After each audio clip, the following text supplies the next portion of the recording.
parcial e agora completou. Tá muito bom.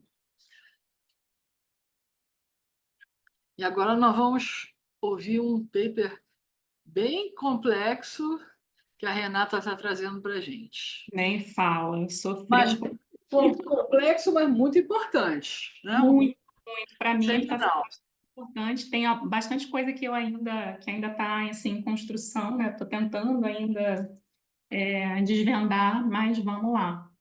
Eu vou compartilhar aqui. Renata, se lembra, isso acabou ficando perdido, mas eu acho isso bem importante, se bem que hoje quase não tem pessoal que está começando, mas de qualquer forma, acho que vale. Se lembra que a gente tinha falado que quando a gente fosse começar a falar sobre um paper, que a gente daria assim, umas 3 ou 4 palavrinhas sobre o que é, para ver se a pessoa conseguia pegar o gosto da coisa antes da metade ou antes do final, que às vezes a pessoa demora o tempo todo sem entender nada do que é, só no finalzinho que Uhum. pega alguma coisa. Se você puder dar essa ideia para a gente do que é, ia ser ótimo. A ideia de apresentar na verdade, não é um paper, né? É um capítulo de um livro que nasceu de um artigo que o Hickok e o Popel escreveram em 2007. Esse capítulo é de 2015, que fala da organização, é como se fosse assim, a neurobiologia funcional para a gente entender de onde que surge a fala, como é que funciona a fala no cérebro. E aí, o que que acontece? Eu estou falando de um transtorno basicamente motor, e a gente não tem ainda nenhuma base neural, de fato, para determinar onde que esse transtorno ocorre, né? Como se fosse um mau contato do cérebro com os músculos da face responsáveis pela fala. Então, a gente tem achados no adulto, né, na apraxia de fala do adulto, mas a gente não tem achados consistentes, robustos o suficiente para a gente saber onde que isso acontece no cérebro infantil. Estudos com fMRI não encontraram absolutamente nada. A nossa esperança é achar alguma coisa com o EEG. Então, a gente precisa partir de algum ponto. A gente precisa ter uma base de compreensão dessa anatomia funcional, né, para o processamento da fala. Então, eu preciso muito falar de controle motor, como esse controle motor acontece. E a gente tem várias perspectivas, né, de vários neurocientistas, vários cientistas falando a respeito. Então, na minha tese, eu estou tentando agrupar diferentes visões, né, desse modelo, né, do controle motor. Então, até agora, eu falei sobre... me ajuda a lembrar. Estou esquecendo os nomes das pessoas, porque eu estou muito cansada. Deixei Levelt por último, né, porque é a referência maior que a gente tem dentro da psicolinguística, mas falei da questão do processo sensorial, esqueci o nome dele, gente, o mais importante de todos, do Penfield, lembrei do homúnculo de Penfield, e dois fonoaudiólogos que são bastante importantes também para entender como é que isso é visto, né, dentro da fonoaudiologia, dentro da neurociência, dentro da psicolinguística. Esses dois Só neurocientistas. uma coisinha, é porque o Penfield ele vai direto ali em como que o órgão da fala pode se mover pelo controle muscular, mas ele não fala nada de processamento. Não, nada de Até o processamento Levelt não social. olha para dentro do cérebro, porque é psicolinguista, mas fala de processamento. Então, os dois, de uma certa forma, um falta uma coisa, outro falta a outra coisa. Só que o Penfield, ele não, ele, a intenção dele e o campo de atuação dele é justamente essa parte motora ali. Ele não, o campo de processamento não é o campo dele, né? Uhum. Agora, o É. campo do Levelt, não. Aí ele queria conseguir atingir uma leitura perfeita, mas só com Uhum. a psicolinguística não dá. Não dá para E se. aí, assim, eu ia deixar isso mais para o final, mas eu acho que vale falar agora, porque Hickok e Popel, eles partem do modelo de Levelt, né, para propor, eles propõem uma coisa completamente diferente, né, mas eles partem do modelo de Levelt da psicolinguística, e eles falam o seguinte, que quando você fala sobre juntar fonemas, que é a proposta de Levelt, né, ele fala muito sobre juntar fonemas, sequenciar esses fonemas, e eles estão muito no nível da sílaba. Então, assim, isso é muito fonologia. Quando Hickok e Popple propõem essa integração, eles estão propondo um modelo, é revolucionário porque eles estão propondo um modelo da psicolinguística é uma integração da psicolinguística com a neurociência, por isso que é tão importante. E eu preciso, né, entender bem o que está acontecendo aqui, porque a minha tese fala do acesso lexical na apraxia de fala na infância. Então, eu preciso saber como que acontece o acesso lexical dentro desse controle motor, né, que é sensorial também, com certeza. Então, é um paper que integra muito muitas áreas de interesse para mim, né? Então, é o capítulo 8, se eu não me engano, é o capítulo 8 desse Handbook of Clinical Neurology, desse livro, né? Como eu disse, esse capítulo ele nasceu de um paper que foi publicado em 2007, que se chama The Cortical Organization of Speech Processing, então a organização cortical do processamento da fala, e aí a partir desse paper surgiu esse capítulo desse livro, né, que são as bases neurais da percepção da fala. E aí a gente fala, né, percepção porque envolve todo o sensorial, a gente vai ver isso daqui a pouco, tá? E eu botei ali a data de 10/3, mas não é 17/3, é porque a gente teve um adiamento aí. Então, o paper de cara, ele começa falando assim, ó, mente/cérebro, né, não faz essa distinção, tem que dar conta de duas coisas quando a gente está falando de aprender uma língua natural. Então, a primeira delas é como que eu vou transformar padrões sonoros da fala numa representação com significado. Como que o cérebro converte som em significado? E a outra é como é que a gente vai produzir esses padrões sonoros com o nosso trato vocal, né? Aí, no caso da língua de sinais, ele coloca bem claramente, né, com gestos manuais e faciais. Então, dito de outra forma, né, a informação da fala ela tem que ser processada, de acordo com esses dois autores, ao longo de duas rotas diferentes. Então, uma rota é auditivo-conceitual e a outra é auditivo-motora. Então, ele diz o seguinte, que esses dois fluxos de processamento envolvem circuitos que são segregados no cérebro, de certa forma, e que formam aí essa base para a gente entender o que é o processamento da fala. Então, nessa divisão, uma rota vai ser sensório-conceitual, que é essa primeira, né? E a outra vai ser sensório-motora. Então, basicamente é isso. O capítulo, ele descreve, né, esse modelo de dupla rota para a gente entender essa anatomia funcional do processamento da fala, da linguagem. Também não existe aqui distinção entre fala e linguagem, como a gente encontra nos papers, na literatura da fonoaudiologia. A gente sabe que a gente precisa, né, entender, clinicamente é importante entender essa diferença entre fala e linguagem, mas esses autores não fazem essa diferença, né? Então, esse modelo, quando eu olhei aqui para o modelo, pensei, meu Deus, que eu tive bastante dificuldade, a Aniela me ajudou, então vamos ver se eu consigo, né? Se a gente consegue entender aqui como é que funciona isso. Então, primeiro a gente tem. Pergunta aí se o pessoal está entendendo. Está ótimo, está excelente, está super claro. Mas vamos Sim, dar sim. chance aí das pessoas. Está todo mundo legal? Ok. Rapidinho, rapidinho. Eu fiquei em dúvida, assim, nesse modelo de dupla rota, quando eu estava lendo o paper, eu toda hora tive que voltar para entender direito o que era, eu acho que eu não consegui pegar. Vamos começar a falar um pouquinho agora. E aí, então, o fluxo ventral ele envolve estruturas na parte superior e na parte média do lobo temporal. O lobo temporal é uma parte bastante importante, depois a gente vai falar do lobo temporal anterior, né? Principalmente o lobo temporal anterior esquerdo, que tem uma função muito importante no processamento da semântica, mas assim, é importante gravar isso, que o lobo temporal ele tem aqui, ele é a estrela aqui, a gente vai tratar basicamente dele, né?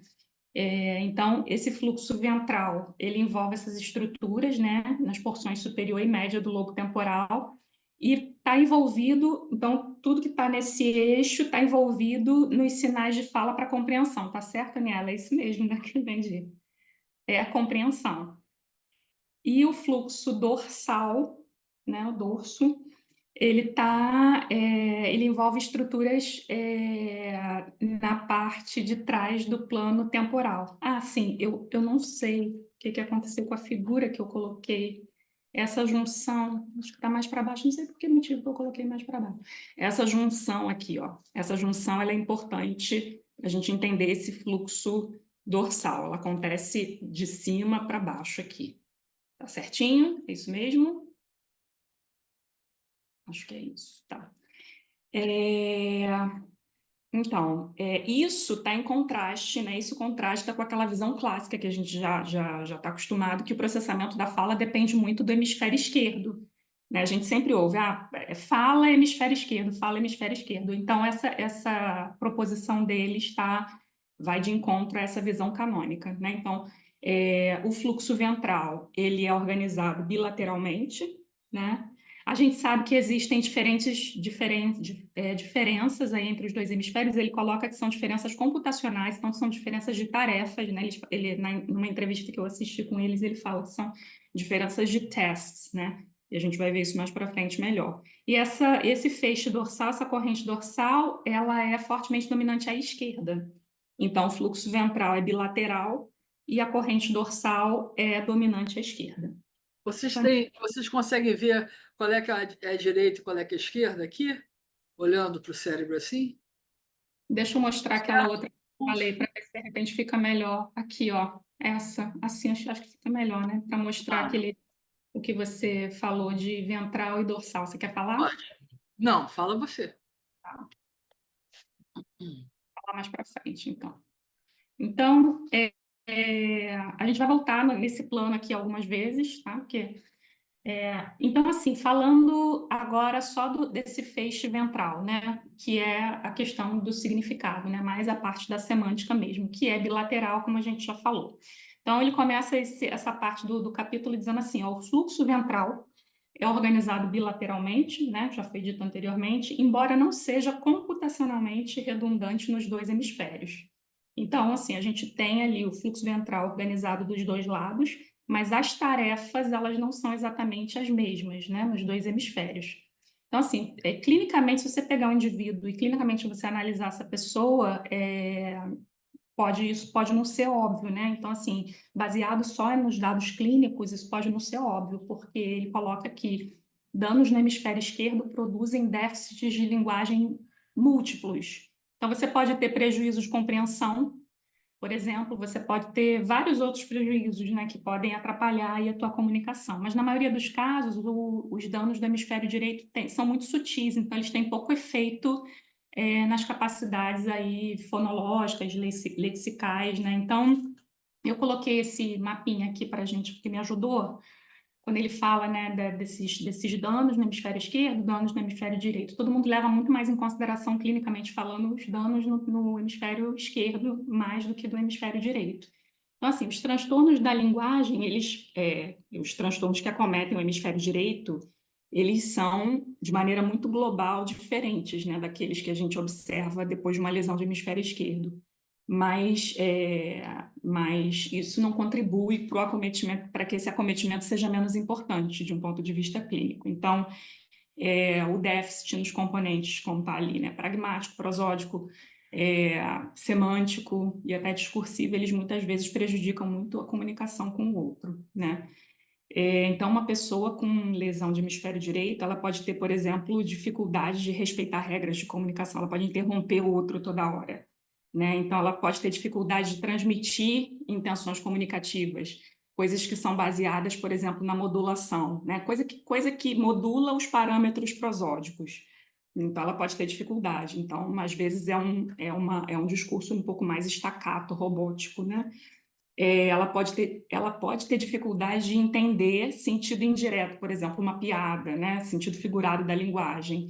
E isso tudo vai atrapalhando bastante. São sequelas muito sutis, mas elas acabam atrapalhando bastante, né? Elas têm alterações comunicativas que têm um impacto funcional, psicossocial bastante para o indivíduo, né? Para o indivíduo lesado. Então, o hemisfério esquerdo, ele é reconhecidamente, né, considerado responsável por isso aqui, né, pensamento linguístico, raciocínio analítico é a decomposição em pequenas partes mais simples, né, memória verbal, compreensão da linguagem. E o hemisfério direito, ele é associado a essas funções cognitivas mais sutis, né, Então, basicamente isso. Deixa eu ver. Ah, sim. Ele fala dos afásicos de Wernicke, né? Que se você pedir para um afásico de Wernicke para ele combinar imagens, se você apresenta alguma coisa para ele, ouve isso aqui e combina as palavras para mim. Parece que o desempenho dele vai estar acima do esperado. E mesmo quando eles cometem erros, eles tendem a confundir, o erro é confundir a resposta certa com alternativas que são muito parecidas semanticamente. Então, eles fizeram um padrão, eles citam, né, que existe um padrão semelhante de desempenho nesse teste aqui, o ADA. Então, eu trouxe um pedacinho de um vídeo para mostrar, mas eu não sei se todo mundo está familiarizado com o teste. Eu precisei pesquisar, porque eu não sabia o que era. Vocês sabem? Acho que vale a pena mencionar o que é ou Nem pula? Eu conheço, não mas sei. vale super a Vale, pena. vale muito a pena. Eu tava estudando um caso de um rapaz super jovem, acho que ele não tem 30 anos, e ele precisou passar por uma cirurgia investigativa, precisava tirar, né, fazer uma remoção de uma lesão que estava causando convulsão há aproximadamente 18 anos. Então, assim, imagino que ele devia sofrer com isso desde criança, né? Então, aí a gente sabe, quando uma parte específica do cérebro é afetada, às vezes a funcionalidade daquela parte se move para uma nova localidade. A gente sabe, né, que isso acontece através da neuroplasticidade. E aí, assim, é uma determinada área, as sinapses refazem a rota e uma outra área acaba desempenhando aquela função, né? E aí, tipicamente, linguagem e memória são controladas pelo hipocampo no lado esquerdo, mas não necessariamente é sempre assim. Aí o teste WADA, ele é usado para determinar qual lado mantém a linguagem na memória de curto prazo. E é muito interessante, porque assim, ele não determina precisamente onde, mas já delimita bastante, né, a informação. Então, os médicos apagam metade do cérebro e aí, quando esse um lado está apagado, eles apresentam uma série de palavras. Então, por exemplo, você viu lá árvore, sei lá, copo, computador e microfone. Qual dessas quatro aqui você viu? Qual dessas quatro você lembra? Então, eles apresentam, né, uma série de palavras, imagens, objetos, mostram o objeto, te trazem de volta e pedem para você dizer o que você lembra. Mais ou menos isso. E aí, a metade do cérebro sem a lesão vai lembrar diferente da parte lesionada. Mas assim, e aí no caso, significaria que remover a lesão não vai causar tanto efeito, né, naquelas funções específicas. E aí, assim, é importante saber que isso nem sempre é tão simples assim. Então, os médicos eles vão ter que combinar esses resultados com outros testes, por exemplo, fMRI, por exemplo, né, e outros exames aí. E aí eu trouxe esse videozinho para mostrar, porque eu fiquei impressionada. Falei, meu Deus do céu, imagina ter que passar por isso. Só um momentinho. Normalmente, ainda bem que você trouxe o vídeo para mostrar, normalmente esse WADA test, você toma um anestésico para um dos hemisférios. E Isso. aí, eu não estou. Você não está me ouvindo, não? Tô te ouvindo, tô te ouvindo. Você toma, você amortece um dos hemisférios. Aí você vê, dividindo o campo, você divide o campo do que você está mostrando de um lado e do outro, e aí você vê o que, que acontece quando isso. Eles devem ter feito um teste um pouco diferente, que foi intraoperatório, né? Foi na hora da operação esse. Na hora da operação. É Isso. um tipo de Mas WADA tem vários test, não é o tipos. mais. Tem vários tipos. Você tem esse que é mais incisivo, né? Que é enquanto o cérebro a cabeça está lá aberta, e tem esse outro que é Tá. preditivo para saber o que vai acontecer depois. Tá, esse é um tipo. Assim, o ADA que a gente conhece mais, é isso que eu estou falando, que um lado fica amortecido e você brinca com o que que você está apresentando, ou no campo visual da direita ou da esquerda, ou no ouvido da direita ou no ouvido da esquerda. E aí você percebe o que que. Né? Ok. Então Uhum. vamos ver isso. Só para dizer que esse é um teste grande, né? Que tem outros formatos. Tem.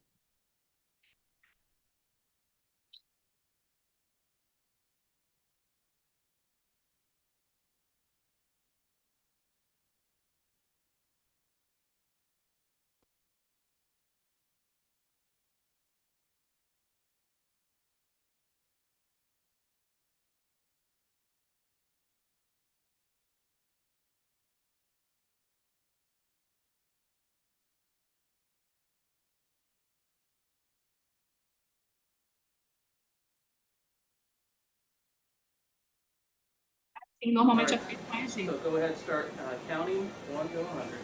1, 2, 3, 4, 5, 6, 7, 8, 9, 10, 11, 12, 13, 14. Keep counting. 19, Squeeze my hand. Both hands. Give another 2.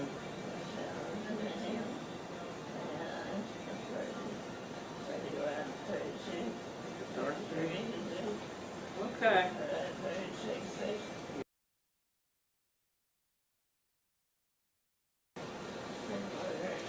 Good. Repeat. Bring the table. Bring the table. The birds sing all day. Can you open your eyes? Yes. Okay. Now, can you stick out your tongue? Yes. Stick out your tongue. Okay. Grip my hand. Squeeze my hand. Good. You're doing that. Can you smile? Yeah. Smile. Close your eyes. Open them. Open them. Okay. Tell me what this is? What's that?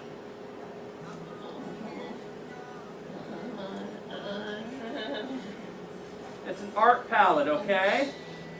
Remember art palette. This is a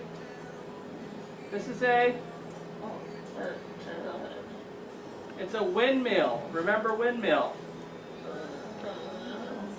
This is the word. Good, it's around. Remember around. This is a remember ice cream cone. This is a it's a jail cell. Remember jail cell. This is the word. It's instead. Remember instead. This is a remember light bulb. This is a good. Remember camel. Okay, good. Can you squeeze my hands? Yeah.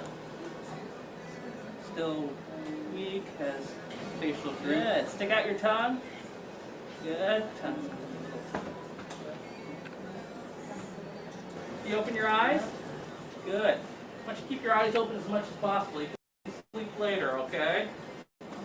Alright. Do you remember any of the things I showed you earlier? Yeah. Good. Anything else?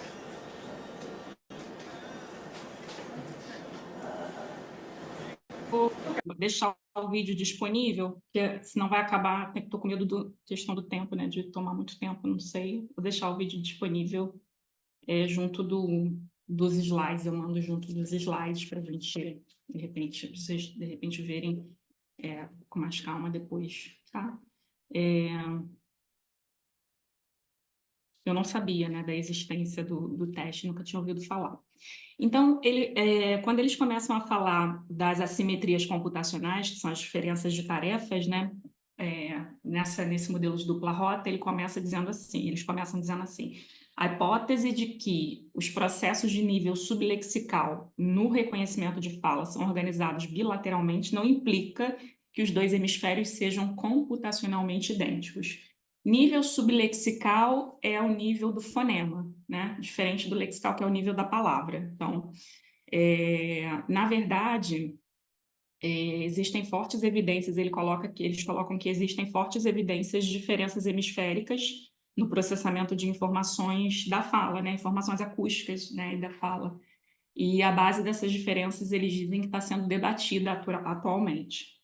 Então, tem uma visão que defende uma perspectiva de que para todos os sons, que essa diferença depende da seletividade para resolução temporal, que acontece no hemisfério esquerdo, e em contraposição à resolução espectral, que é do hemisfério direito. E essa parte ficou bastante obscura para mim.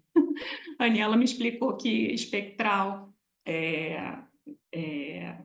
no hemisfério esquerdo, na verdade, né, no temporal, é um processo bottom-up, então acontece do pequeno para o geral, então da minúcia para o geral, e no hemisfério direito é do geral para a minúcia, é um processo top-down. Mas se você quiser falar um pouquinho, Aniela, porque essa parte para mim ficou muito obscura, eu não consegui entender direito o que é espectral, o que é temporal.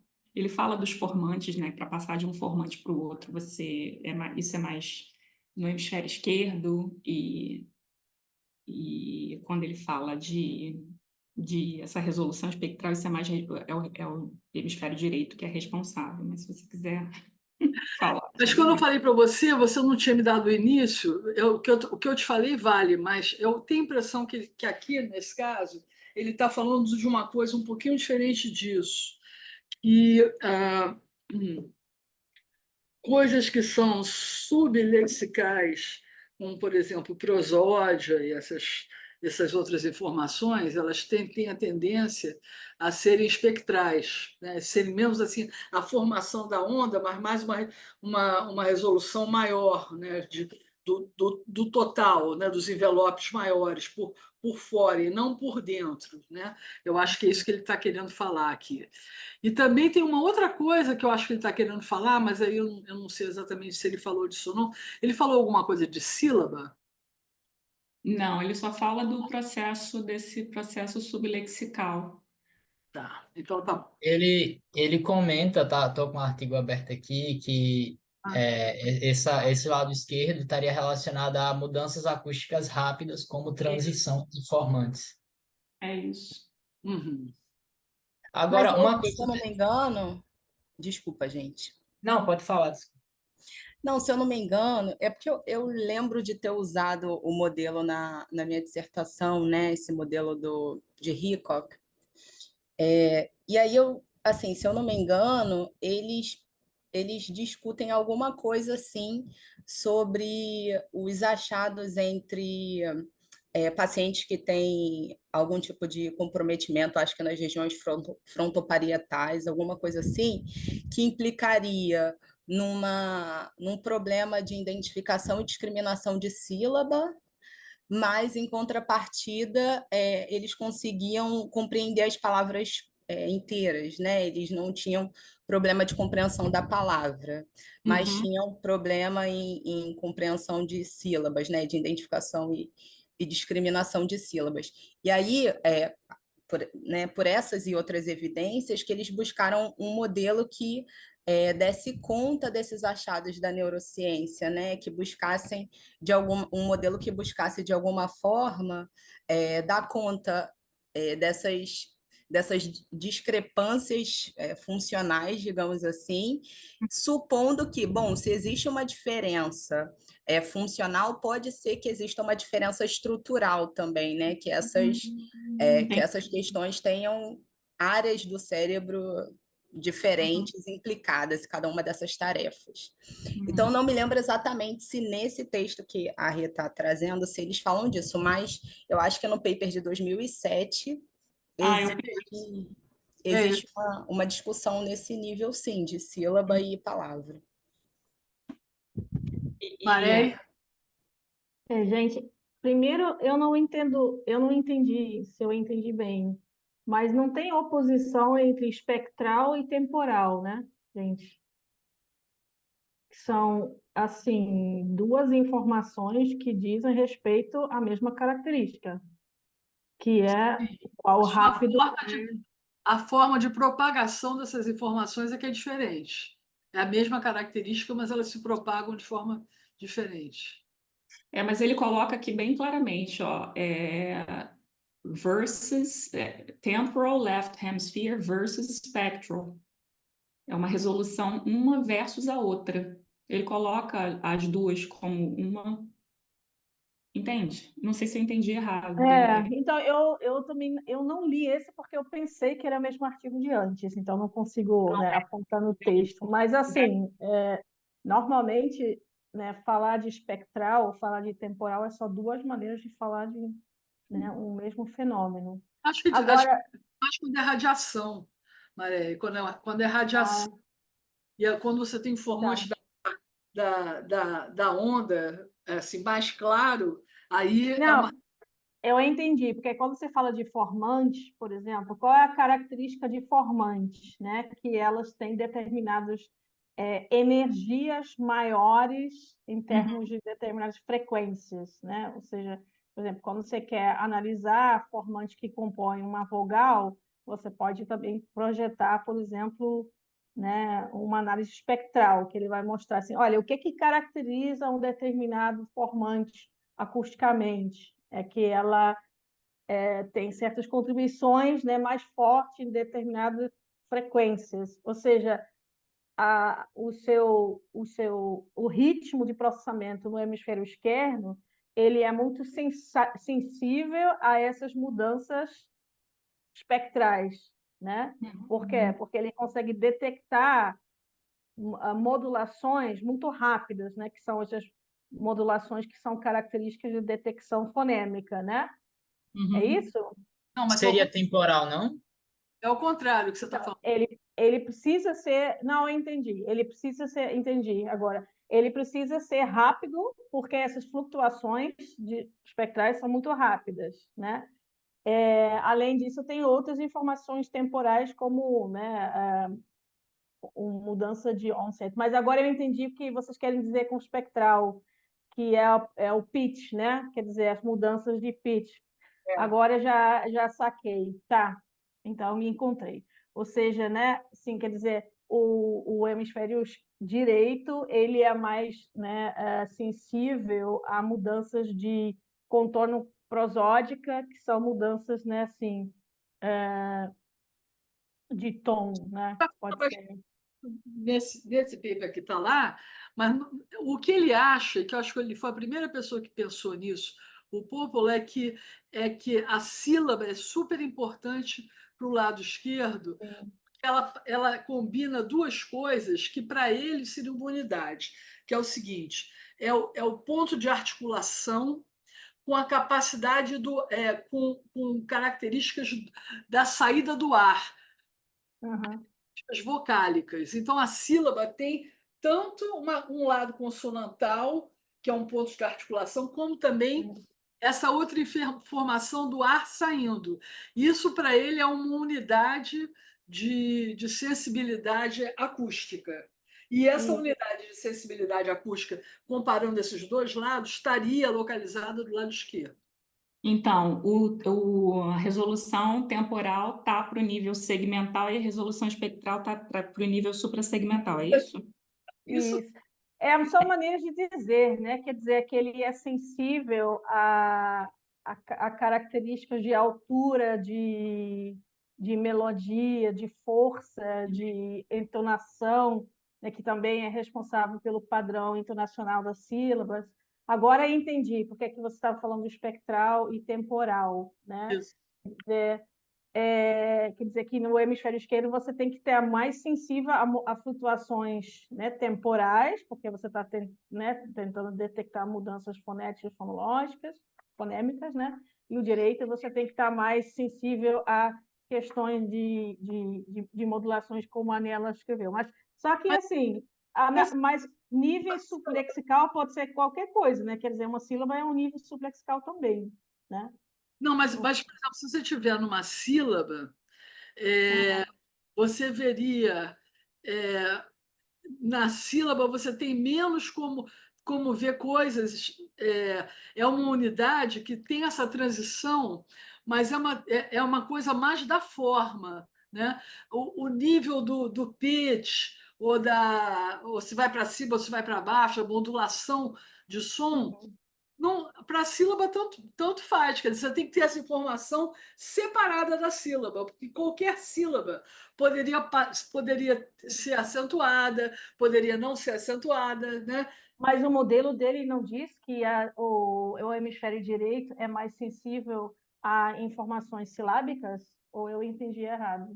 Não, é o contrário, é o esquerdo que é mais sensível a modelações silábicas, porque é o lexical. Sério?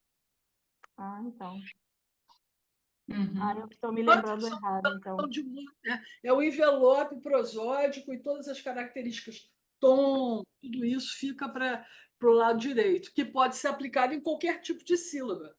uma sílaba que vocaliza Mais ou antes. menos, né? Porque depende do tipo da língua, porque tem línguas Não, sim, que... com as coisas que pode se fazer dentro daquela língua, né? Qualquer tipo de sílaba que a língua produza, né? Você poderia aplicar esses envelopes prosódicos. Então, Uhum. eu me lembro errado do artigo de 2000, que ele fala justamente que sílabas e contornos prosódicos são direito e fonêmica é a esquerda, mas então O ele de 2000 joga... é anterior ainda, o de 2000 ainda vai antes do de É, 2007. Ele tá vai bom, então. reformulando. E assim, ele diz o seguinte, que mais pesquisas são necessárias, então assim, não tem nada 100% certo, né? Ele joga, mas ele fala, olha, mais pesquisa, eles falam, mais pesquisas Não, são necessárias para abordar essas hipóteses. E aí ele fala, né, o ponto central é que essa assimetria de função indica que o reconhecimento de palavras faladas envolve o que ele chama de parallel pathways, que são esses caminhos paralelos, então pelo menos um para cada hemisfério, né? O mapeamento do som para o significado. E aí ele fala, né? Parece com aquele modelo de dupla rota da leitura. Então, quando você está aprendendo a ler, ou quando você já sabe ler, mas se depara com uma palavra que você não conhece, você faz, né? Fonema por fonema, ali, você tenta juntar ali as partes. Conforme você vai adquirindo conhecimento daquela língua, né? Você vai adquirindo mais rapidez, você bate o olho e já vai direto. Então, esse modelo de dupla rota da leitura, ele compara, né? Ah, parece com aquele modelo bem aceito, né, de dupla rota da leitura, de conversão grafema-fonema. E aí ele falou que, eles falam, né, que essas assimetrias computacionais, elas são válidas, elas se aplicam a todos os sons que o sistema auditivo analisa, né? Ele fala isso. E aí depois ele começa a falar sobre o processamento fonológico, né, e sobre o sulco temporal superior, né? O giro temporal superior é, assim, uma parte também bastante importante, que é levada bastante em consideração aqui nesse capítulo. Então, ele fala que, além dos estágios iniciais ali do reconhecimento da fala, existem evidências de que partes desses superior temporal gyrus, né, esse giro temporal superior, são importantes para processar informações fonológicas. E ele é ativado por tarefas de linguagem que demandam, né, que requerem acesso à informação fonológica. E aí isso tem a ver tanto com a percepção quanto a produção da fala. Isso o Levelt já falava, ele menciona aqui também, né? E basicamente, deixa eu lembrar se tem mais alguma coisa para falar sobre isso. Acho que é isso. Tá. Aí ele coloca o seguinte. A gente fala de localização? O Levelt fala de localização? Não, ele fala que não sei, mas Acho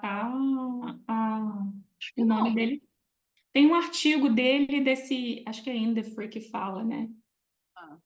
Se eu não me engano. Inclusive alguma coisa mencionando transtorno também, mas eu tenho que ver. Acho que Mas não tem uma localização certa, assim, não. Pelo menos não, porque a análise deles é totalmente clínica, né? É o que eles conseguem, são testes neuropsicológicos, Levelt e esse outro, os testes que eles fazem, os experimentos que eles aplicam são neuropsicológicos, não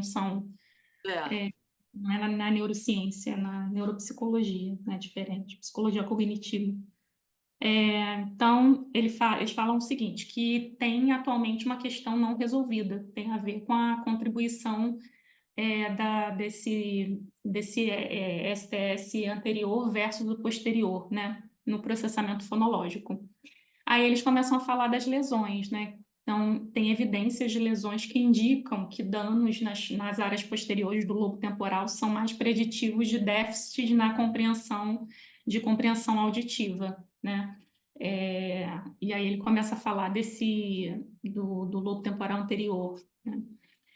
E aí a gente parte para o acesso léxico-semântico, né? O acesso lexical-semântico. Ele diz o seguinte, ele começa o capítulo dizendo que durante a compreensão auditiva, o objetivo do processamento da fala é utilizar informações fonológicas para acessar palavras e representações semânticas conceituais que são essenciais para a compreensão. Então, esse modelo de dupla rota que eles estão, né, utilizando ao longo desse capítulo, sustenta, mostra que as representações semânticas conceituais, elas estão distribuídas por todo o córtex. Mas eles também colocam que um sistema mais focal, né, quando você determina computacionalmente, né, o que cada partezinha faz, serve como uma interface computacional que mapeia entre representações de palavras em nível fonológico ou raízes morfológicas e representações conceituais distribuídas.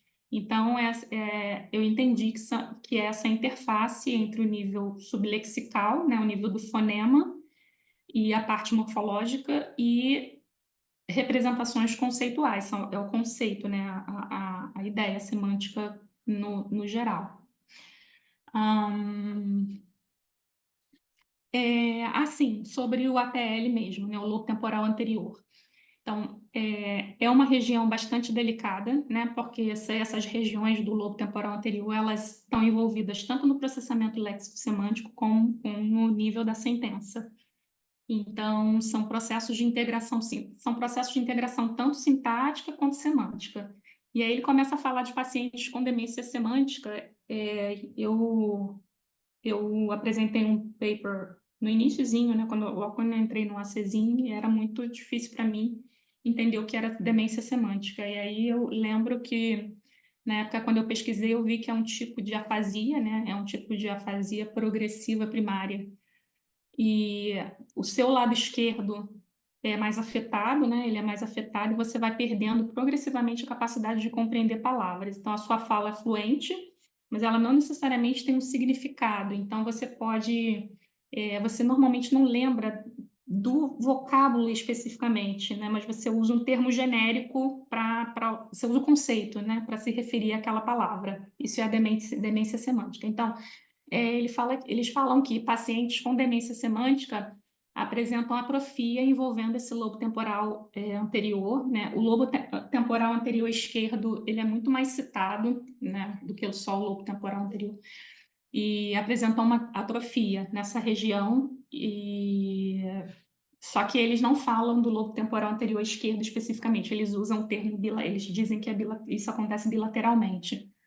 E também apresentam tarefas lexicais com problema, com déficits, né? Então, por exemplo, na hora de nomear, na hora de fazer associação, né, entre a palavra e a compreensão só da palavra, sem seu conceito, quem tem demência semântica, quem tem atrofia nessa área apresenta problema, né, com relação a isso também. Sim, uma coisa bastante importante que ele coloca mais para o finalzinho dessa parte é que, assim, a atrofia na demência semântica envolve, né, como eu já falei, uma série de regiões do lobo temporal anterior. Aí ele coloca essas áreas aí que a gente está vendo no slide: lobo temporal inferior e medial bilateral, núcleo caudado bilateral, tálamo posterior direito. E aí parece que tem outras áreas também. E aí é por isso que é difícil vincular os déficits especificamente ao lobo temporal anterior, porque você tem outras áreas ali ao redor sendo atingidas também. Aí agora é o feixe dorsal mesmo, né? E aí agora você vai falar de uma parte mais motora. O feixe ventral, ele fala de uma parte mais conceitual, mais da parte semântica, e o feixe dorsal é o som mesmo, né? É trato vocal. Então, as primeiras propostas sobre o fluxo dorsal argumentavam que esse sistema estava envolvido na audição espacial, que eles dizem que é uma função onde. E aí eu fui procurar o que era essa função onde, que ela também é válida também para o processamento visual, né? E aí eu descobri que existem as células de lugar, vem do inglês place cells. É um tipo de neurônio que fica no hipocampo, e essa célula de lugar ela é ativada conforme a gente explora o ambiente, né? Isso para o processamento visual. Então, você não precisa saber, você fecha os olhos, você sabe onde você está, né? Então, cada neurônio, são essas place cells, se ativam com base onde a gente está, no local onde a gente está. Então, se você está no seu quarto, conforme você vai andando, diferentes place cells são ativadas, né? E vão dar informações para a circuitaria como um todo, para a construção desse mapa cognitivo. Então, os locais onde essas place cells se ativam são chamados de campos de lugar, né? Imagino que seja isso que ele quis dizer. E aí é interessante, assim, eu estava lendo que essas place cells, elas podem ser alteradas pela ingestão de álcool. Então, por isso que é tão difícil, né? De repente, achar um lugar de volta para casa quando você né, tá alcoolizado, enfim. Então, essa função onde seria isso? Você não precisa, você mapeia dentro do campo visual, dentro do campo auditivo, né? Vocês estão falando com você não necessariamente está vendo, mas você sabe de onde está vindo, né? Então, a ideia é que o fluxo auditivo dorsal suporta essa interface entre as representações auditivas e motoras, né? Então, Penfield fala um pouquinho sobre isso, né? Também já falava um pouquinho sobre isso antigamente, e é isso. É mais ou menos a mesma proposta do processamento visual. E agora a gente vai falar da necessidade que eles colocam, né, da gente integrar, né, o auditivo com o motor. Então, a ideia de integração auditivo-motora da fala não é nova, Penfield já falava disso anteriormente, né? Então, ele coloca que o modelo anterior, o modelo clássico, aquele de Wernicke, né, dos circuitos neurais da linguagem, incorporou uma ligação direta entre as representações sensoriais e motoras das palavras. E deixa eu ver o que é mais. Aí sim, ele coloca que mais recentemente pesquisas sobre controle motor revelaram, porque essa ligação sensório-motor é crítica, que os atos motores, normalmente eles têm por objetivo, controle motor, né? Ele tem como objetivo atingir um alvo sensorial. Então, o plano motor envolvido é basicamente o mesmo se você vai pegar uma xícara ou um copo, não tem muita diferença. Então, você tem que considerar orientação, localização, tamanho, forma. Então, basicamente, você pega informação sensorial sobre esse alvo, se o teu alvo é a xícara ou o copo, aquele alvo, né, que você está tentando atingir, converte isso num plano, num planejamento. E aí, se você tem informações sobre o alvo, você gera planejamento motor. Basicamente isso. Falei besteira. Daniela, você quer acrescentar alguma coisa? Você está tão quietinha. Só eu acho que é importante, muito, muito legal mesmo, é exatamente isso. Que tem coisas também que são semânticas, por exemplo, você reconhece que um copo de plástico, você tem que ir com tanta força para o copo de plástico, diferente tem semântica aí também, né? Semântica, o conhecimento de mundo, né? É sensório, mas também tem essa outra informação. Isso tudo tem que ser adequado e faz com que você mande a ordem muscular para acontecer de acordo com essa quantidade de informações, né, Então, assim, comer demanda planejamento motor. Se você parar para pensar, tudo demanda planejamento motor. E falar demanda planejamento motor, né? Ele fala, eu coloquei aqui domínio da fala. Os alvos, eles não são necessariamente objetos externos, né? Mas a ideação, são representações internas do padrão sonoro, é a forma fonológica de uma palavra. Mas você vê que o sensorial trabalha ali, né, junto. Então, existe realmente uma integração ali, né, do sensório motor. E aí ele fala, né, existe um grande progresso que foi feito no mapeamento da organização neural, dessa integração sensório-motora para fala. Diz que os primeiros estudos de fMRI identificaram uma área relacionada à audição, né, na região do plano temporal, aquele que eu mostrei no iniciozinho, naquela junção parietal temporal do lado esquerdo, né, que era envolvida com a produção da fala. E aí outros estudos mostraram que essa região dominante à esquerda foi chamada de Sylvian Parietal Temporal. Então, acho que é uma parietal temporal. Não sei traduzir isso, gente. Parieto temporal. Eu acho que não é. Eles fizeram isso só como Fissura um silviana, resumo, ele mas é fala. junção. Eu acho que, se eu não me engano, o nome inteiro é junção temporal parietal, alguma coisa assim. Junção. Tem a fissura de Silvius, né? Eu pensei em fissura silviana, mas aí tem o parietal temporal, também não sei. Mas é isso mesmo, entendeu? Ele só que Uhum. a Aniela tá falando, mas tá mudo para mim. Não, é porque a fissura de Silves, vai até um lugar que junta o parietal com o temporal mesmo. Então é isso. Isso. Eles falam que essa área exibiu um número de propriedades características de áreas de integração sensório-motora, né, parecidas com aquelas encontradas no córtex de macacos, parietal de macacos, né? Eles falam isso, que é bastante interessante, assim. E aí, interessante também é que essa área, ela não é específica da fala. Tem resposta sensório-motora que são robustas, né, quando o estímulo sensorial tem a ver com, por exemplo, cantarolar, né, com melodias, assim, cantarolar, porque é uma tarefa motora também, né, então, assim, não é exclusivo, específico da fala.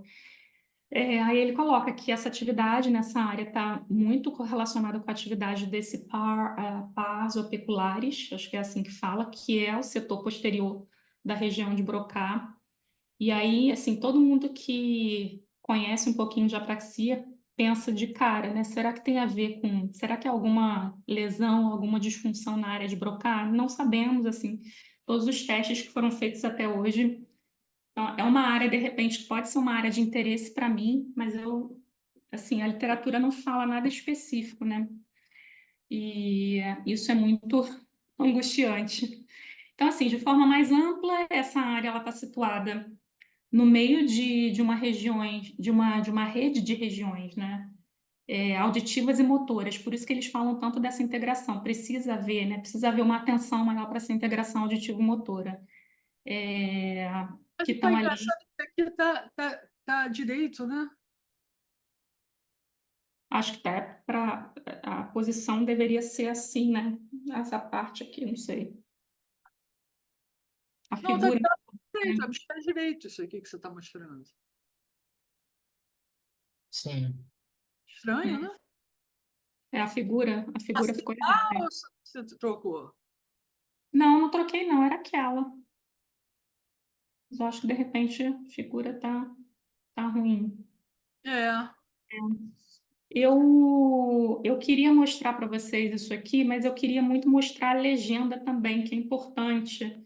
Eu vou abrir aqui o artigo mesmo. Mas se vocês estiverem com o artigo aberto, de repente, queria que vocês olhassem a legenda dele. Cadê? Aqui. O Aqui. livro que é a legenda, olha ali o tamanho da É legenda. o quê?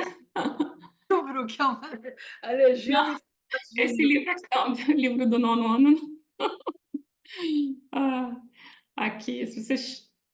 Aqui ele compara o A com o B. Aqui é na afasia de condução. Na afasia de condução a gente não tem essa parte aqui, essa parte está apagada. Então, basicamente, a gente tem um sistema sensorial, né? Que vai, como eu já falei anteriormente, naquele exemplo da xícara do alvo, que vai te dar informações sobre o alvo, sobre aquela coisa sobre a qual você quer agir, né? Então, basicamente, precisa ter um sistema sensorial. E aí você tem o controlador, que é o córtex motor, né? E de acordo com o alvo, você gera planejamento motor, que gera um output, que gera um resultado, né? Que também vai ser detectado pelo sistema sensorial. O sistema sensorial está sempre presente, né? Te dá informações sobre planejamento motor. Então, conseguir atingir o alvo. Então, vamos supor que você está tentando pegar lá a xícara, né? E você detecta um erro nessa tentativa. Criança, bebê, a gente vê muito isso, né? Tentativa, tentativa. Aí você vai e faz um ajuste. Essa informação ela vai de novo no seu sistema sensorial. E aí o erro com relação ao alvo é recalculado, calculado e recalculado, né? Aí você faz uma atualização. Isso leva um tempo de até 100 milissegundos. Enquanto isso, o braço já está fazendo lá a trajetória, se movendo em direção ao alvo, até o cérebro corrigir o erro que já foi detectado, o local, né, onde o erro não está mais válido, o local não é mais aquele, de repente, o braço já se moveu, aconteceram várias coisas, bateu um vento, não sei. Então, o cérebro está constantemente observando o corpo, né? Quando você tem uma apraxia, por exemplo, Executa e checa. Planeja, executa e checa. e aí, quando você tem uma apraxia, que é uma questão motora, que vai além da fala, né, que envolve o teu corpo inteiro, se você não tem equilíbrio, né, não sabe, se você não tem questões proprioceptivas sérias ali, você tem uma questão que vai muito além da fala, tem a ver com equilíbrio e do teu corpo todo sensorial puro, né? Então, você vai construindo esse modelo, você vai construindo um modelo interno e vai fazendo previsões sobre o seu estado atual. E aí você detecta até as consequências, né? Sobre a fala, você tem um alvo sensorial, né? Para os nomes das coisas, né? Por isso que a semântica aí está junto com o motor, né? E você vai armazenando, né? Na memória. E essa diferença entre fala e esse movimento de pegar a caneca é que a caneca está no ambiente sensorial. Então, existe essa integração aí, sensório-motora, né, para fala também. Basicamente é isso. Acho que é isso, gente. Achei que ia levar mais tempo, porque tinha tanta dúvida, tanta coisa. Na verdade, eu continuo com um monte de dúvidas. Mas, por favor, perguntem aí.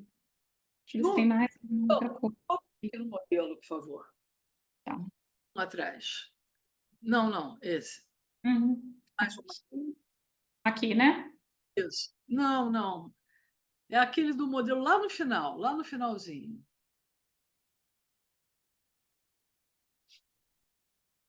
Sobe. Esse. Isso. Você explicou bem o negócio de pegar a caneca, mas eu queria que você agora voltasse isso para o som, para a gente poder fechar no som.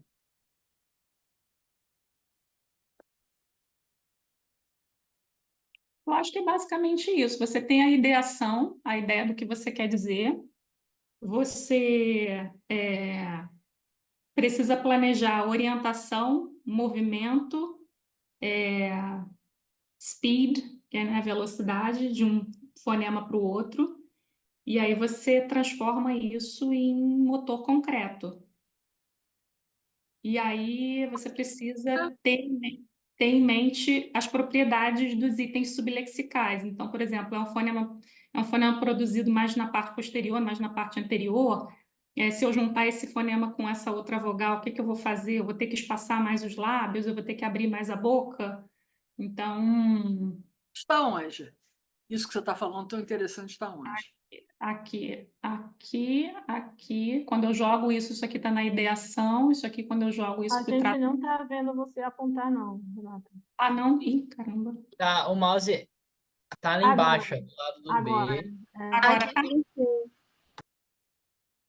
Agora Agora estamos vendo. Eu estava vendo. tá. Agora estou vendo também. Tá. Então, a ideação depende desse controle articulatório, né? Então, eu preciso, basicamente isso, eu preciso saber das propriedades sublexicais de cada fonema, né? Essas propriedades sublexicais, elas são propriedades de cada fonema, que estão presentes na memória de curto prazo também. E aí na hora que eu vou combinando esses fonemas, na verdade, assim, qual é a grande dificuldade da apraxia? Por que que, os erros eles são tão inconsistentes? Porque na hora que eu junto um fonema com outro, a propriedade do primeiro fonema, do segundo fonema,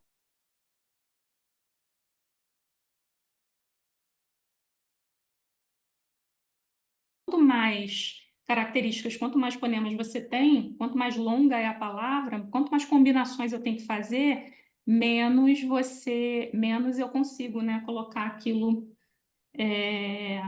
aquilo para fora. Agora, e quando você tem a afasia de condução, você tem um erro exatamente aqui, ó. Eu não sei o que que é essa tradução auditivo-motora, mas imagino que seja você transformar aquilo que você ouve, a sua própria ideação interna, naquilo que você quer dizer, né? Imagino que seja isso. Na verdade, eu não sei muita coisa sobre a afasia de condução, eu não sei muita coisa sobre as afasias, gente, desculpa. Mas ele contrasta o A e o B, dizendo que o B é o que acontece na afasia de condução. Não, mas o que eu acho interessante desse modelo é que quando você chega no final, você tem alguma coisa que você fala, né? E isso serve de input para você checar esse mesmo sistema que você já começou. Aí você vai para o vermelho. E Você se tiver prediz e corrige, prediz e corrige, prediz e corrige. Uhum.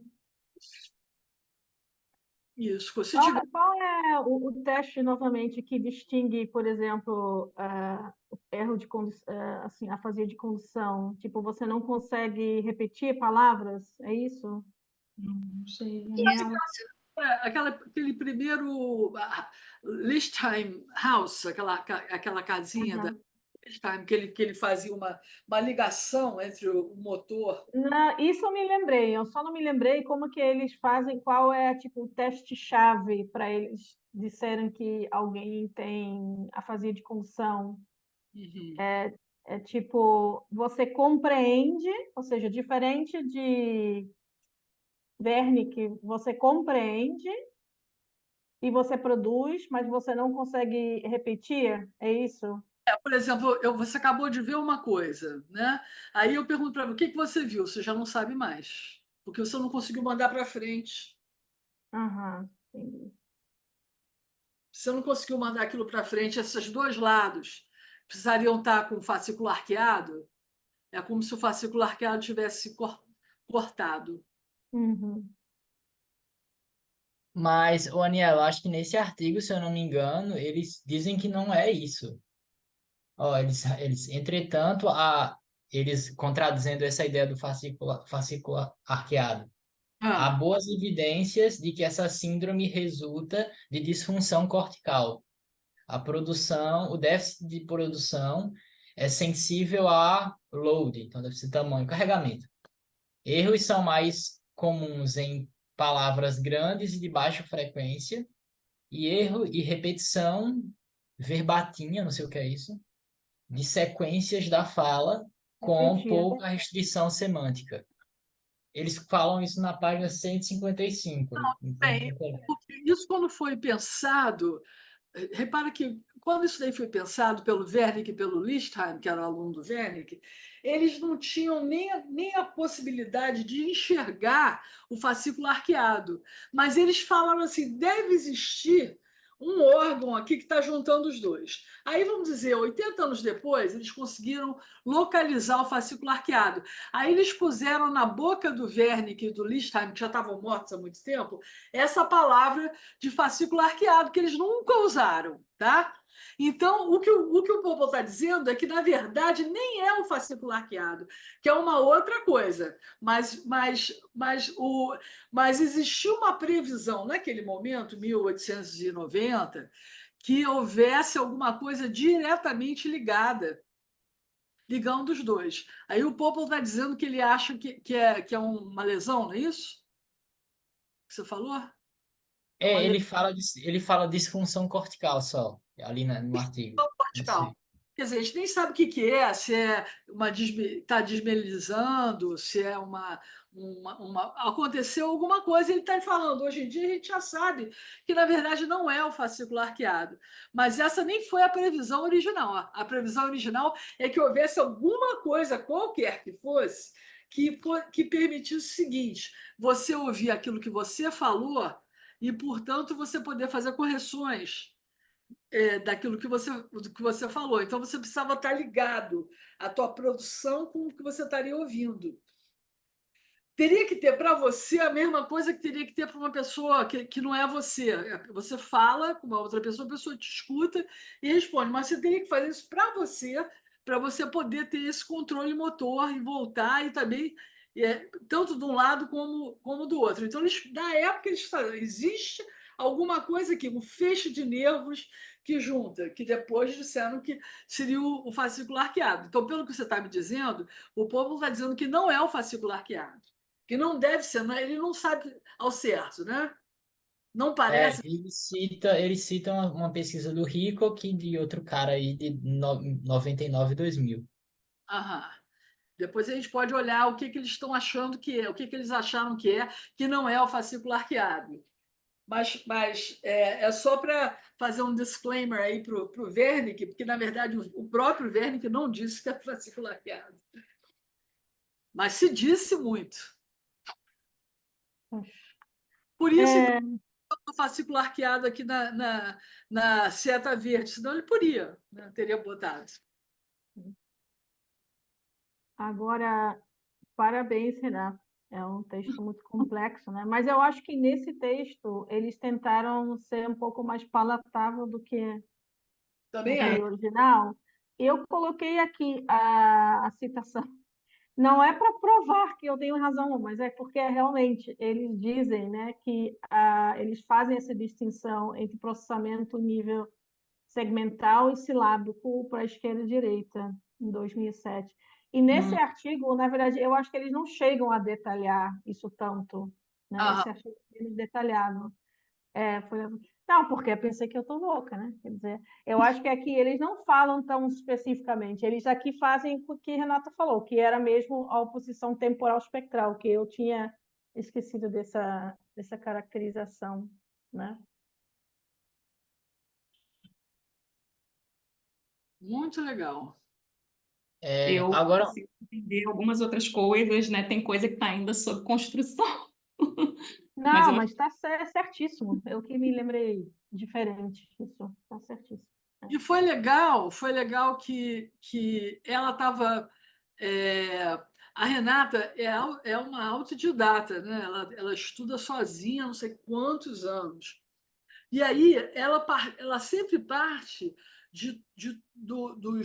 dos textos que estão na Fono, né? Ela sempre parte desses textos. Aí, de vez em quando, eu dou umas coisas para ela poder compor, né, Uhum. a informação que ela já tinha com outra informação. E aí foi legal que esse texto, né, que ela leu e fez essa resenha legal, partiu também do texto que ela estava partindo, que era o Levelt, né, que é o que Uhum.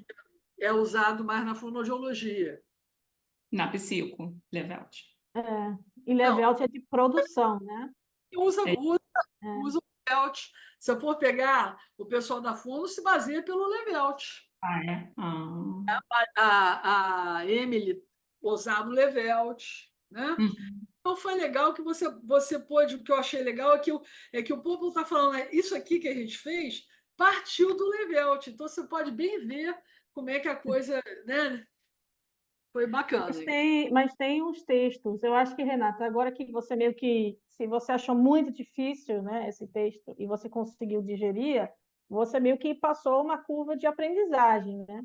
Porque eu acho que agora, por exemplo, o Rico, que ele tem vários, eu não sei o que ele estuda atualmente, mas ele tem mais E textos, por recorrer a exemplo, outras coisas, eu sei, mas isso assim, é, enriquece muito, né? Quando você tem que recorrer a outros papers e é, outros materiais para entender, enriquece muito, né? Eu tive que. porque ele escreveu mais sobre produção, por exemplo, né? O Entendi. Rico tem mais modelos de produção, que é a coisa que eu conheço muito pouco, né? Não saberia te explicar se você me pedisse, né? Então, acho que é importante você estudar Uhum. também. Uhum. Eu não sei, na verdade, o que é que você está se especializando na percepção ou na produção. Na verdade, assim, o que que acontece? A gente tem, assim, empiricamente, a gente tem a dificuldade de produção na apraxia, né? E eu preciso saber qual é a base neurológica disso, neurobiológica disso. A gente quer descobrir isso, né? Para que a gente tenha ferramentas, assim, né, de contribuir clinicamente para isso, enfim.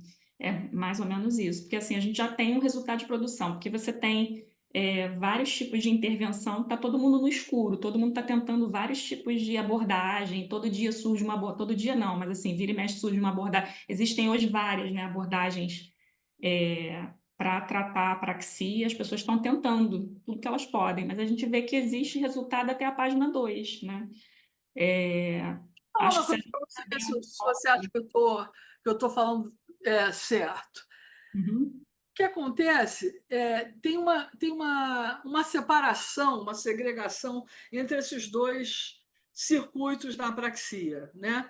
Então, necessariamente, já que existe uma falta de ligação, é um feixe que não está lá, a figura que move ela é aquela figura que mostra que tem uma ligação feita, ligação elétrica, e Uhum. essa ligação elétrica está desfeita, né? Assim que eles mostram isso.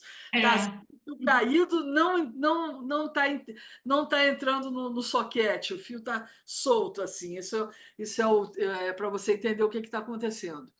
Então, se não existe uma ligação física, para a pessoa ter continuidade na fala, ela tem que lembrar. Então, Ah, aí, mas é por isso que eu acho que é uma questão de memória de trabalho. O problema não está na memória de trabalho. não. O problema Não está está. na falta de ligação. Aí cai para cima da memória de trabalho. A ligação está interrompida. Uhum, Então, você depende da memória de trabalho para fazer uma coisa. Você está fazendo com software um troço que você deveria fazer com hardware. Você tinha que ter um fio ligando lá, mas na verdade não é esse fio, você não tem esse fio que está ligando lá por alguma razão que nem está clara ainda qual é essa razão. Mas então falta alguma coisa ali, você tem que segurar isso na memória de trabalho para uhum, você conseguir chegar no outro círculo, tem que dar um pulo, e esse pulo é feito mnemonicamente. Então, na verdade, tem que fortalecer a memória de trabalho para ela poder manter isso, né? uhum, uhum. Não é um problema de memória de trabalho. Ao Mas a contrário. memória de trabalho é uma consequência, né? É uma consequência dessa... Porque a memória de trabalho que para a gente ela é muito menos usada, nesses casos ela tem que ser muito mais usada. Eu sinto que tem questão de fonação também, né? São crianças que ficam mais cansadas porque elas fazem realmente, às vezes, muita força para a produção do fonema, produção das sílabas, e então é um problema muito delicado porque é muito grande, que envolve o corpo inteiro. Envolve o sistema vestibular, proprioceptivo, todo o né? corpo, né? Todo o corpo, a memória de trabalho. Então, é Então, difícil. ela está se ajeitando, Atenção, problema atencional, assim, com essa coisa para executar o motor que está complicado. O que ela vai falar ainda devia estar na cabeça dela para quando ela conseguisse ajeitar, ela falar. Mas aí ela se esquece. O que eu estava falando? Eu me é esqueci. isso. E nesse ínterim a vida vai acontecendo, a mosca passa, né? A borboleta vem, aí pessoas interrompem. E aí, Ela está num outro fluxo de turno, né? Ela é, entra no fluxo de turno e a pessoa não tem saco de esperar, né? e eu acho que tem uma questão também de processamento um pouco mais lento, porque a vida está acontecendo, eu não consigo produzir com a rapidez que eu preciso, que meu cérebro manda, né? E às vezes você percebe isso quando você faz uma pergunta simples. Você vai querer, sei lá, salada ou, sei lá, salada de alface ou de tomate. A pessoa está processando primeiro, né? Fazendo aquele acesso lexical. Salada de alface, salada de tomate. Eu preciso falar que eu quero salada de alface. Então, estou processando tudo isso, planejando, processando ao mesmo tempo. A pessoa pensa que a criança não entendeu. Aí você repete, aí a vida acontece, a criança se irrita. É um combo de estou dos horrores. Você repete, você dá informação demais para ela também, né? Não pode, tem que ser tudo muito curto, objetivo, tem que olhar nos olhos, a criança precisa fazer leitura labial e é muito complicado, porque a vida acontece de uma maneira muito mais acelerada hoje, né? E é delicadíssimo. A Eu Clarissa, acho, eu acho. variação de atenção e processamento não seria um problema de memória de trabalho. Não tem quadro de funções executivas que vai dar conta mesmo disso. E eu acho que, assim, quando a gente fala de alteração de funções executivas, eu estou falando de tudo. Estou falando de memória de trabalho, de flexibilidade cognitiva e estou falando de atenção. Então, assim, em todos os níveis, né? Se você tem um processamento mais lento, você não vai conseguir ter flexibilidade cognitiva com tanta facilidade. Na hora que muda alguma coisa, você tem enrijecimento, claro. Na hora que muda, né, um ambiente, muda alguma situação muito rapidamente, Mas não é de função executiva. O problema é que você não está à sua disposição essas duas opções. As duas opções não estão. Você está ainda processando uma opção, aí você não pode ser flexível, mas não é que você não tenha a capacidade de ser flexível, né? Se você tiver, por exemplo, se você mostrar duas figuras como opções, a escolha é mais rápida? Às vezes sim, às vezes não. Tanto que, assim, o que funciona muito bem é você saber, com esses indivíduos, né? Você saber o que vem depois. Então, a primeira orientação que eu dou na escola é sempre, não abra mão, por favor, da agenda. Na agenda no início, né, da aula. Precisa ter um relógio, você precisa saber o que que vem primeiro, o que que vem depois, você precisa ter uma organização daquilo. É como se fosse, se colocasse você dentro de um carro vendado e você não sabe para onde você está indo. Então, se você não sabe, né? Se você não tem agenda, por exemplo, não estou falando de vida escolar, né, para essas crianças, é basicamente isso. Parece que te colocaram dentro de um carro vendado e você não sabe para onde está indo. Tanto que quando as coisas são combinadas previamente, né, a criança teve tempo de processar todas aquelas informações, o problema realmente de flexibilidade cognitiva não se manifesta. As coisas fluem mais. Uhum. Entende? Então, assim, eu acho. Se você Só puder ter, ter que sempre dá tempo de você organizar tudo numa agenda. que fosse freeze as condições que você está passando, agora tem que escolher entre isso e isso, depois entre isso, aquele outro e aquele outro. Se você tivesse na sua frente esse apoio, né? Visual, né? Apoio visual. Visual, né? Uhum. Resolvia? Você acha que Quanto mais apoio sensorial você tiver, melhor. Quanto mais ele sente, ele vê, ele toca nas coisas, melhor. Então, assim, a integração sensorial ela precisa ser bem robusta. a gente podia olhar de novo os testes? Eu acho que os testes estão bastante bons, mas depois a gente pode olhar de novo e Uhum. tentar fazer uma comparação, um contraste com essa facilitação. Um é para você ver o que está errado, e o Uhum. outro você poderia fazer para suprir, né? Uhum. Uhum. Que a gente fizesse isso, talvez você pudesse apresentar, porque tem as fonos que estão aqui, tem a Maré que poderia ouvir, os outros, todo mundo, claro que todo mundo, mas eu estou falando quem está lidando mais com isso, né? Poderia dar Uhum. algum pitaco aí. Eu estou preocupada, aproveitando aqui, eu estou preocupada porque os dois únicos papers que a gente tem, né, de experimento com EEG com pessoas apráxicas a faixa de idade é entre 9 e 15 anos. E no da gente colocou entre 5 e 8. E aí eu não sei se a gente aumenta por conta dessa questão sensorial, eu não sei se a gente vai conseguir ter sucesso na hora de colocar a touca nessas crianças, entende? Por quê? Por causa dessa questão de alteração de processamento sensorial. Quanto mais velhas, de repente, melhor. Você acha isso, Mané? Não, eu já estou vendo problemas. Nunca é bom falar comigo, porque eu só vejo problemas. Fale Porque, todos. porque eu fico pensando, né? Porque você tem um grupo alvo bem restrito, né? Tenho, é. Isso já é um E problema aí, deles. se você testa criança, né? Assim, geralmente você tem um aproveitamento baixo do dado, porque obviamente é difícil a criança ficar comportadinha, tal. Eu só fico pensando, né? Que eu acho que Mas nesse deixa eu te sentido, dar uma informação de uma coisa. Essa doença que ela tá te falando é uma é, doença que atinge só a criança. O, entendi.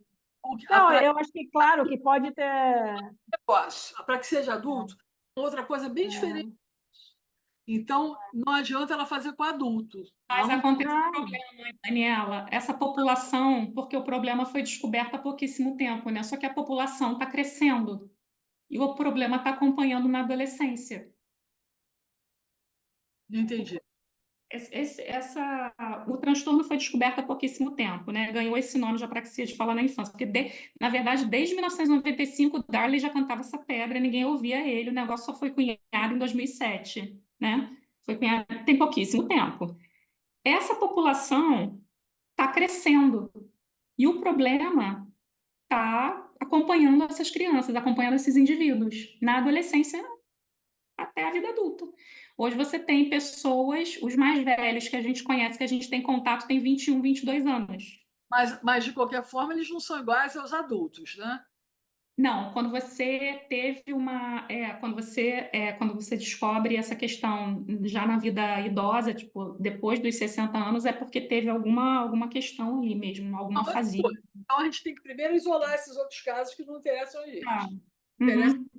é esse outro efeito ali, né? Então, não importa se a pessoa tem 21 anos, mas a questão é que você está querendo. Bom, na verdade, ela tem uma razão pessoal também para fazer isso, né? Então, ela gostaria de poder testar pessoas mais ou menos da faixa etária da filha dela, porque ela quer contribuir com Sim, isso. claro. Então, mas acontece que é difícil. Os problemas são muitos, porque na verdade, é, tem poucas pessoas, então não são tantas pessoas assim. Então, ela já vai ter esse problema.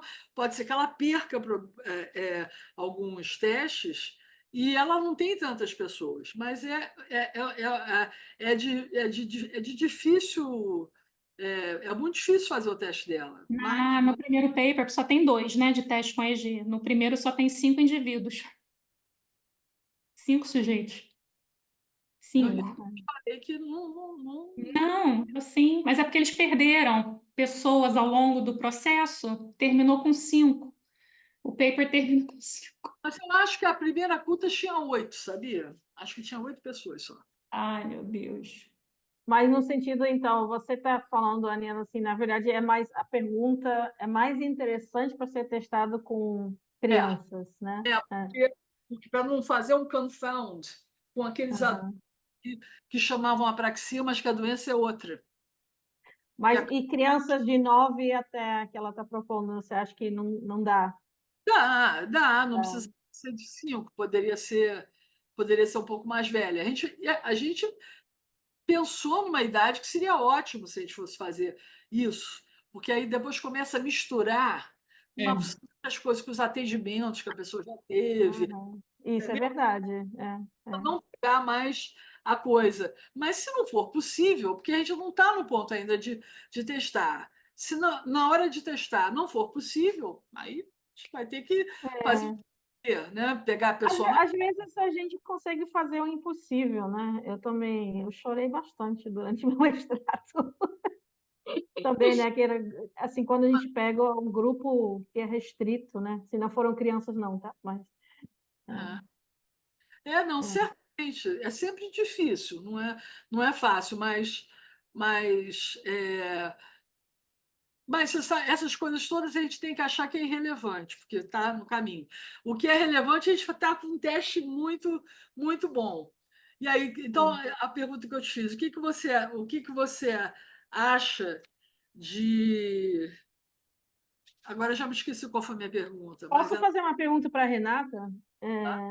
Quando que você falou, né, me chamou a atenção, parece que contextualização é muito importante, ou não, para eles. Muito, muito, que você dá mais subsídio para É. a cognição, né? Mas Talvez assim, isso seria uma coisa legal de testar, tipo, você faz um priming antes, tipo assim, de algum contexto, de alguma temática e ver como isso impacta o processamento, né? Sei lá, não sei qual é a pergunta específica de vocês, mas talvez não seja tanto a questão da modalidade que eu estou falando, talvez seja a questão da contextualização.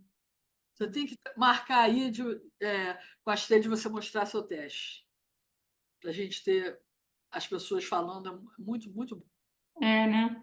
A gente, eu tô querendo fazer um piloto com a Nina, já com a touca, para ter uma coisa melhor, assim, para mostrar. Aí eu queria já, de repente, até marcar com você, não sei. E aí já fazer, para a gente ver o que que precisa ajustar, né, no teste. Porque só fazendo mesmo que a gente sabe, né? Ai, tá bom, não tá. Mas o design tem que estar bom antes, né? Antes de fazer o EG. O EG é a parte logística, né? Entendi.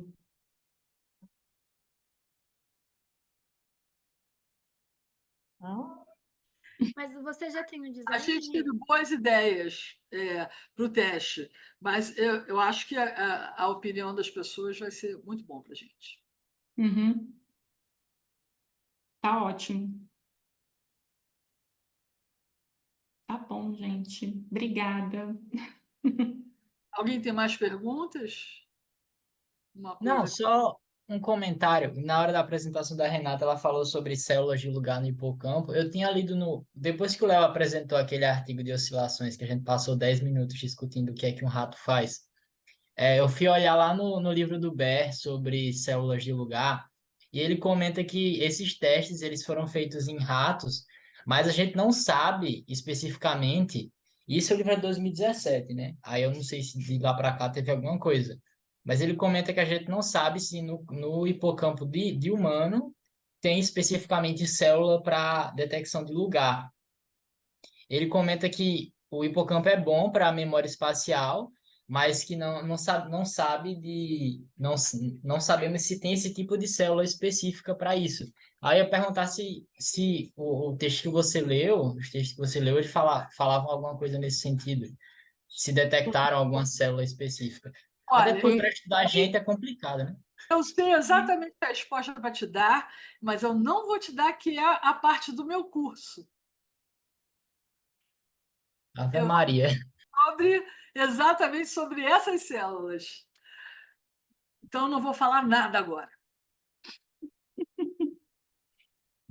Não, mas outra coisa que eu achei legal é porque eu tô lendo os trabalhos na Tannen, né, que é o cara que acho que é uma das pessoas que mais trabalhou com MMN, e ele também trabalhou com MMN espacial, então ele botou sons assim em alturas diferentes, em locais diferentes, e ele notava que as pessoas tinham MMN pelo local onde o som era colocado, meio que os desviantes, sabe? As pessoas têm essa capacidade de percepção do lugar. E ele comenta que isso é muito mais horizontal. A gente tem uma capacidade muito melhor de distinguir sons se estão na direita, na esquerda, do que de cima para baixo. E isso eu acho muito interessante. Mas era só sobre isso. E outra coisa que ele fala, é, lá em outro artigo dele, vocês estavam comentando sobre essa distinção entre hemisfério direito e esquerdo. Ele comenta que na percepção de fonemas, o MMN acontecia com geração no hemisfério esquerdo, no córtex auditivo esquerdo. E aí o hemisfério direito ficava com o MMN puramente acústico. E aí eu acho que me pareceu um pouco parecido com o que estava sendo falado sobre a resolução temporal e espectral do, do teste dela. Mas eram só esses dois comentários. Pessoal, mais coisas? Então, hoje foi muito produtivo, porque foi um texto muito difícil que a Renata, porque tinha lido muito, conseguiu apresentar de forma sucinta e muito boa, e a gente está até terminando um pouquinho antes. Então, desejo um final de semana ótimo para todos vocês. Obrigada, gente. Obrigada, Taniela, pela ajuda.